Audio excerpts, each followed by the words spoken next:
Yes, sir. We're going to do a really quick swipe on President Bola Ahmed Tinubu's speech from yesterday, looking at the fact that Nigerians had waited for such a long time for this speech to come, since after the removal of the subsidy on May 29. But he has given his speech, and there are certain strong highlights. First of all, he's saying that there's going to be, of course, the salary wager to be brought to Nigerian workers. But holistically, when you listened to the president's speech yesterday, what were your first-hand thoughts? Were you impressed or not? Thanks for having me. And I listened to this speech, and I had a premonition of what it would be, and therefore I was not excited about it. Okay, it's like when you have a long rope on the goat, you're dragging the goat to the market. You know what happened at Christmas? My people say, "Bobby so okay, we are all frowning. We are all frowning like a quibble, but we are still being dragged to the market to be sold out for Christmas. So the pain is there. He didn't suit any pain. What he actually did different was that, unlike the person he said he's going to continue from, Buhari, whom during COVID we wanted Buhari to address the nation and then just talk to. He has beaten that. He has come to talk to us. But haven't talked to us. What else? What else?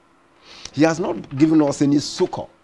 He's just telling us, hold on. This is the normal statement from the bourgeois class when people are being exploited. Hold on, there'll be a better day. When will the better day come? That's it. So the Mr. President has spoken, yes, but what has he said? He has just told us to continue to persevere. For how long? The people are persevering. You know what happened in Taraba? You know what happened in Adamawa? That is a spillover effect. Taraba, Adamawa. And I can bet you that will repeat itself elsewhere. You know there's already protests in Ibadan. There's protests in Edo State. Yeah. So that's just what is going to happen because the hardship is so much. Okay, so I need to put out a quick one there. Of course, I'm speaking with Dr. Etim Frank. He's an associate professor of the Faculty of Social Sciences, University of U. Now, if you can relate with social sciences very well, you know it's more like about the study of human interaction with other elements in the society that makes us live a stable life. So, of course, this is why we're having this conversation with Dr. Etim Frank this morning. In the face of all that Nigerians are facing, subsidy removal, fuel price hike, high cost of living, what exactly are we expecting Nigerians to do at this time? Doctor, we also see the fact that the NLC, on behalf of Nigerians, say they want to protest tomorrow, but there is a court injunction saying that the NLC cannot go ahead with that particular protest, which is also constitutional. In the face of all that is happening, do you really think that marching the streets of Nigeria by all Nigerians tomorrow will have any effect on the conversations we are currently having with the presidency? There is an issue of jurisdiction here. I don't know when the court injunction was obtained you are referring to. It was in the previous case. It was in the previous case. NLC have come out to say that they were in the Aso Rock from 3 p.m. to 6 p.m. and nobody talked to them. NLC were in these states. They had the advisory committee meeting here in Akwa Ibom State, and thereafter they had their rain school in the NLC secretariat. And yours faithfully happened to be one of the resource persons. And I asked, and they talked to me. They told me on one-to-one that since that court injunction, federal government set up a committee, and the committee never met until last 2 weeks. Last 2 weeks, the committee never met. So what are you saying? The committee never met. NLC said this to me on one-to-one. And a few days ago, before now, they were in Aso Rock from 3 p.m. till 6. Not one soul talked to them. So the court injunction you are referring to, I don't know when that was obtained. The president was busy with the ECOWAS issue. So I don't know when that was obtained. So must we continue with court injunction until we everybody is dead. You know, they're calling it a subsisting court order that as is grammar. given by that court injunction was for a specific issue. There was an issue on which they called. So if you're calling it subsisting, it cannot be subsisting forever. It cannot be. The jurisdiction and extent of that court injunction cannot be on everything. It cannot be. No, there come a time in the life of a people that the people must rise up and chart their cause. But in the face of where the federal government still stands on the fact that there is a subsisting court order and the protest can't hold tomorrow, what do you think the NLC, because like we spoke to someone this morning who said it's not just an NLC thing, it is Nigerians protesting tomorrow. Yes. What do you think Nigerians can do? You see, Nigerians want to tell this government that the pain is so much. The way they are taking it from Nigerians, perhaps they are not hearing well. Remember, you brought, what do you call it, subsidy loan or whatever you call it, and you put 75 billion of it, million of it in National Assembly. The palliative, yeah. In National Assembly. Are they the people who need the palliative? I was told yesterday that all the youth corpers serving in National Assembly are not paid a dime. They are there on their own. I scream. An ex-corper stepped into my office yesterday for me to sign something for the fellow.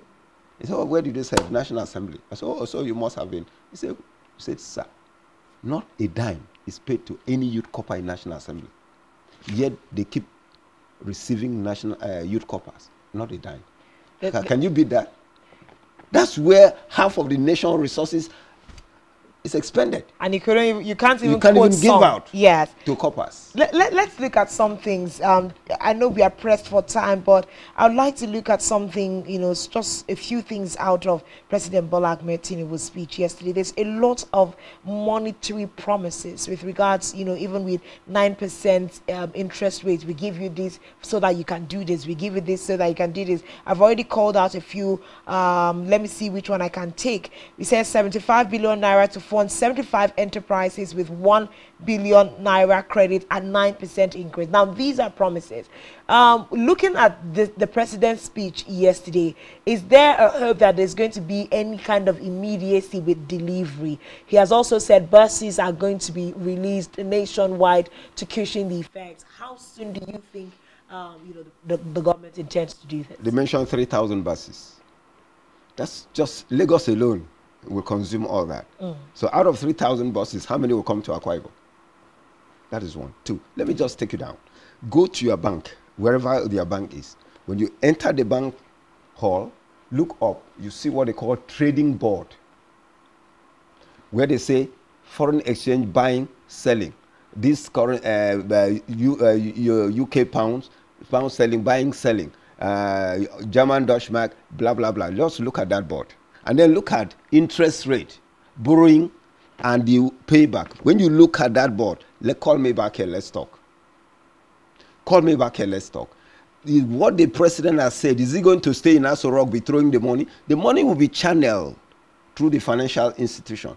And just accept the board I'm referring you to changes. We are just kidding. You said you give it to SME. How are you going to select? How many SME in Akwa Ibom will benefit from that? How many? How are you going to select it? Already we are having a problem with the social register, with which the previous government said they paid money. You and I were locked up in the house for 3 days for COVID, and somebody said he spent 759 billion naira. How was that done? How was that done? Now let me tell you something. Bola Ahmed Tinubu had told us he wants to continue where Mr. President Buhari, ex-president, stopped. And I have a theory. I said the theory of social reproduction. A system that reproduces itself will reproduce the same policies, will reproduce the same norms, will reproduce the same value. Especially, this is my theory, that system which fiddle with the processes to ensure that it gives birth to itself. Now, if, having said so, if the 8 years of Buhari brought us so-called and took us to where we ought to be, then on that basis, Tinubu will take us to lead us somewhere. Somewhere there. Okay, if he did not, so shall it be.